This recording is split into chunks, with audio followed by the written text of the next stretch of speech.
Mulle meeldib ka protsessi ja mina käisin siis pool aastat modelli joonistamas ekstra üks Katrin Essensalust, kes poseeris mulle ekstra nagu selles latekskostüümis, mis on põrusus, sellised läiked ja selles inimene keha moondub nagu, kuidas ta võib nagu deformeerida nagu läikeid pidi.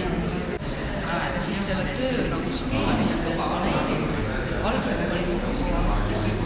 vaatasin süsteemi ära, siis ehitasin nii-öelda selle töö kokku vastavalt sellele skeemile.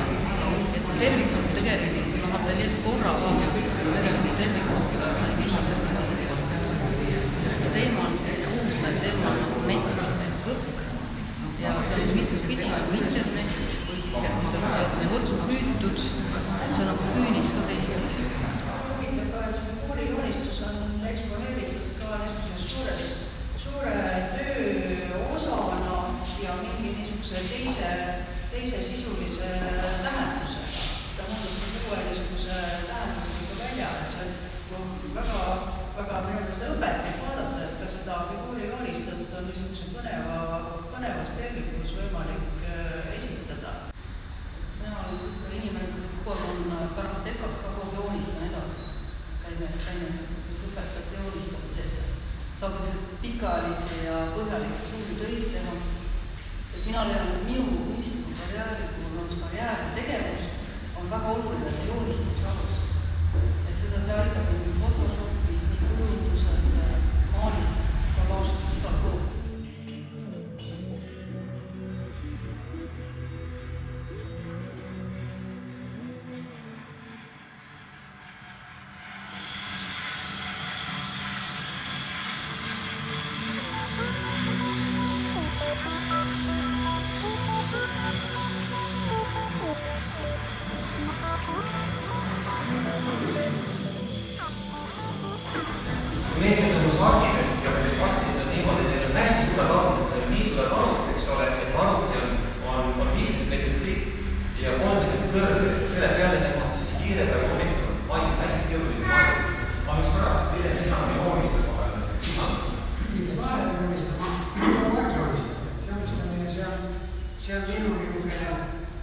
Meditatsioonivahend.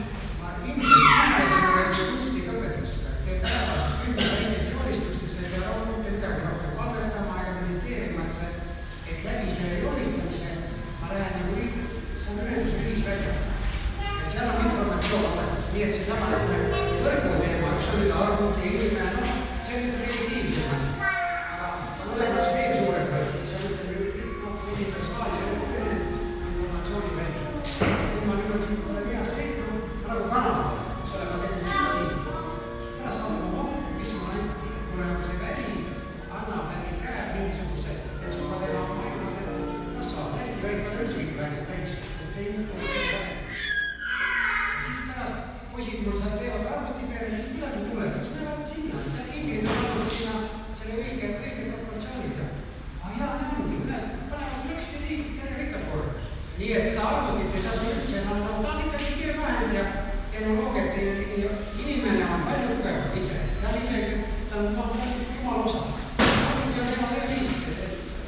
Praegu ta võib-olla nii algus asi, et siis on kõik on hädast.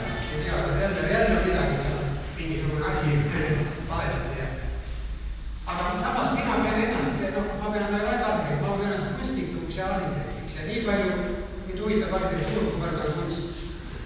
muutub mingisuguseks, ma ei tea, mingi ainult äriks või mingis kord, siis ta ei ole huvitav enamaks. Aga kunst on saladus ja maagia. Ja kui see töötab, siis sellepärast ma olen kunstnik alati imetanud ja nendega nii-öelda sõbrustanud ja kuidagi nii on läinud. Nii et täna on kõiki teid, kes te olete. Siin on muuseas, et töödes on väga tugev power sees. Siin on kohe mitmetes. See on väga kosutav. Juba autoga mööda sõidad, siis juba see energia on siin tugev. Keegi tahaks kommenteerida? Loit, sul on kindlasti midagi öelda selle teema. Selle energia välja kohta. Kogu see power segab tõesti liiklust. Liiklus segab ja kogu see DNA segab liiklust ja see muutub elustiiliks.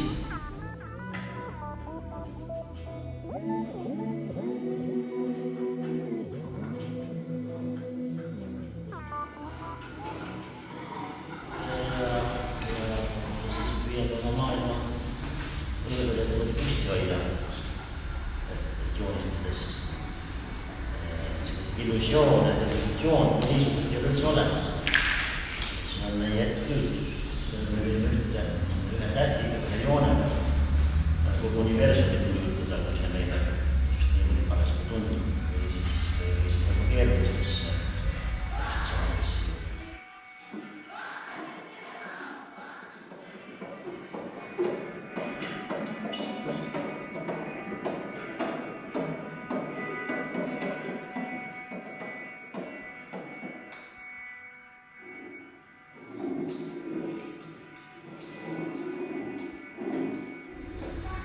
Võimalusi on igal hetkel erinev, kõik muutub protsess. Ja ehk on 3 aasta pärast nii palju muutusi, et mida me praegu just ette näha. Ma ikkagi tunnistan häälega joonistamises ja vastu, et joonistus muutuks heliks. Loomulikult, nii nagu mul on oma hääle kõla, nii tihti ka minu joonistuse kõla. Vaikuse hääl, ma olen teinud selliseid eksperimente või see ei ole eksperimenti enda jaoks, et näiteks, et mul on väga korda läinud mingi heli, näiteks, olgu see vihmahääl või olgu see kas või kellegi muusika ja ma olen joonistanud selle heli, mis mul on korda läinud, foonide taustal ja siis ma olen läinud protsessi, kus ma olen teinud selle absoluutses vaikuses. Et ma lähen tihti peale sellise enese otsingu või proovile panen minu joonistus on väga seotud keha ja hetkeseisuga. Et kuigi kindlasti on mingi kujundid, mis on, ma räägin mingis keeles, mul on mingi oma märgid, mis ma liigun, aga tegelikult ma enamasti selles protsessis ka jääda veel hapniku aegustesse.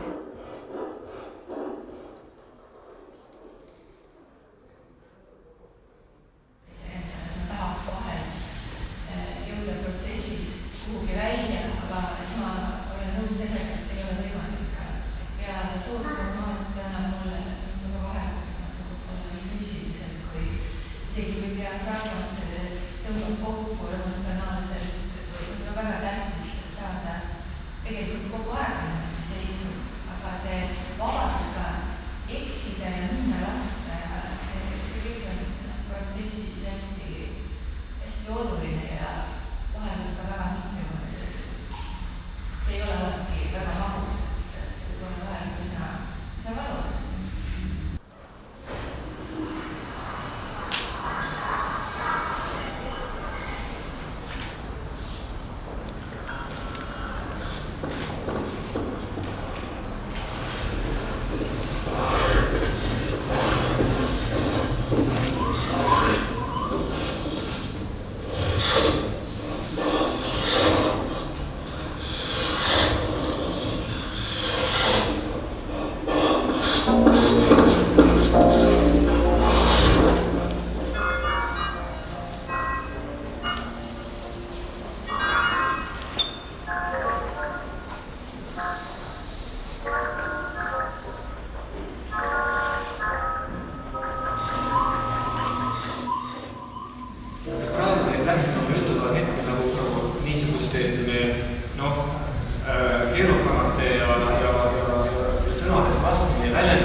ütleme näiteks ka niimoodi, et tuleme kokku ja hakkame häälitsema. Igaüks helistab, igaüks, kes soovib, esitab mingisuguse hääletuse või teeb mingit valinat, eks ole.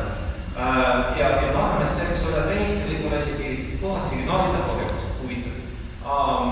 Samas ütleme, me ju räägime sellepärast, meil on midagi öelda. Aga kuidas on joonistatud? Kuidas see vahekord on? Ütleme niimoodi, et kui me teeme näiteks mingisuguse ühes meedias ja kas me siis teeme seda nii-öelda abstraktselt, seda esitame nagu niisuguse selle vormi pärast või sellepärast, et meil on midagi öelda. Kuidas see nagu ütleme selline, kuidas määrab selline joonistamise ajend, kunsti tegemise ajend või loomise ajend, kuidas see määrab seda tegevust joonistamise ajend? Aga mis on siis eesmärk, et miks ma teen? Ma olen selle peale mõelnud, tegelikult ju ma arvan, et see paber on nagu katsepolügoon, et ma hakkan vaatama, mis saab. Ma üritan nagu kokku panna väga erinevaid filosoofiaid või mõttelaade, aga põhimõtteliselt ma katsetan, mida on võimalik üldse kokku panna.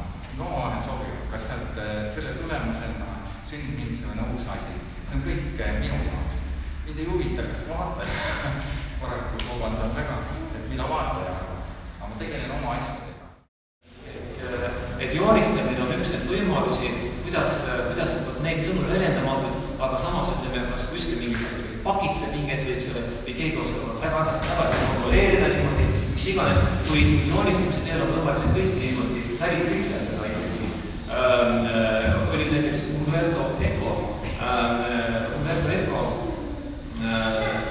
tema külastas Tallinna Ülikooli, kuulus semiootik, eks ole niimoodi. Tähendab, et tema istub seal siis selle suure laua taga ja siis ühesõnaga niimoodi, et tähtsad professorid Tallinnas 3 tundi või 4 tundi järjest kõigid sinna ette ja rääkisid inglise keeles Umberto Ecost.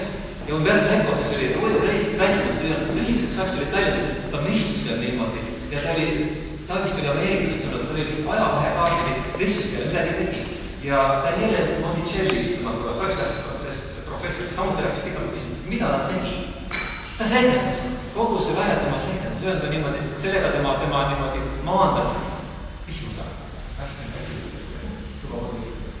kogu selle aletama tema maandas, kogu selle niisuguse stressi ja väsinuse ja selle tüütu juttu, eks ole, maandas siis selle joonistamise läbi. Tanel, kui räägime sinust, eks ole, üle teeb väga palju selliseid väga hoogseid, väga suuri sinust, eks ole, väga sportlikke, suuri hoogseid asju. Iga selline asi on siin nagu mingi kõrgusüppe või ma ei tea, kaugusüppe millestki. Aga siis sinul on jällegi sellised joonised, kus sa niimoodi joonistad suuri skeeme. Täiesti teistmoodi joonist, oled nagu nõus. Sihukese skeeme, blokkskeeme, mingisugused tava, B juurde pääseb mingi 3 erinevat rada, eks ole, ja niimoodi, eks ole. Aga ütleme, kas sa sellest protsessist endast, kas sa tunned sellest mingisugust lusti, teed sa lihtsalt niimoodi, et sa vaatad, kellel ma saaks kiiresti selle pildi tekitada ühele poole. Kuidas sul see tunne on joonistamise ajal? Kindlasti tunne nagu protsessist rõõmu või see on see, seal on mingid omad nagu efektid ja kõik see nagu see pakub, see on mingi, tegelikult ma olen see väga sarnane, et kas ta on nagu see abstraktne või ta on natuke konkreetsem ja funktsionaalsem, et nagu minu jaoks on see protsessi nautimine nagu ma arvan, see on nagu kõige olulisem asi, et muidu sa ei saa teha seda. See on joonistuse hääl. Sa iseloomustas oma tööd, viimasel ajal sellised siluetsed kujud. Mina olen jah nagu liikunud selles suunas, et see tööprotsess, minu tööprotsess tegelikult piirdub niisuguse mõtlemise ja väikeste visanditega, kui ma vaatan, kas tuleb mingisugune niisugune tüüp või olend või elukas välja, et see algas ka niisugustest, tegelikult ma tegin ühte teist tööd, pistitõmmetega ja sellist silmade teemalist, sellepärast et siis just Andrei Turu Aleksei Kurovski pidas loengult, kuidas loomad kasutavad silmade kujundit alati selliseks kaitseks ja ehmatuseks ja peletamiseks ja siis ma tegin seda tööd ja tükk kunagi, see oli mul päris kaua, mitu kuud seina peal ja mulle väga meeldib joonistuse puhul see ruumiline jaam, et kui ta tuleb ruumi ja muutub niisuguseks kulturaalseks, et tekivad varjud ja ma olen seda teinud paberlõigete vormis paberiga, aga kuidagi see vineer muudab selle kujundi niisuguseks tõesti niisuguseks olendiks, et teda on võimalik natuke liigutada, ta hakkab sümboolselt pisut elama ja ta lööb sellise ruumilise valguse ja varjuga. või kuidas defineerida joonistust, et võtta lõpuks igal joonel on niisugune reljeef, mingi paksus olemas.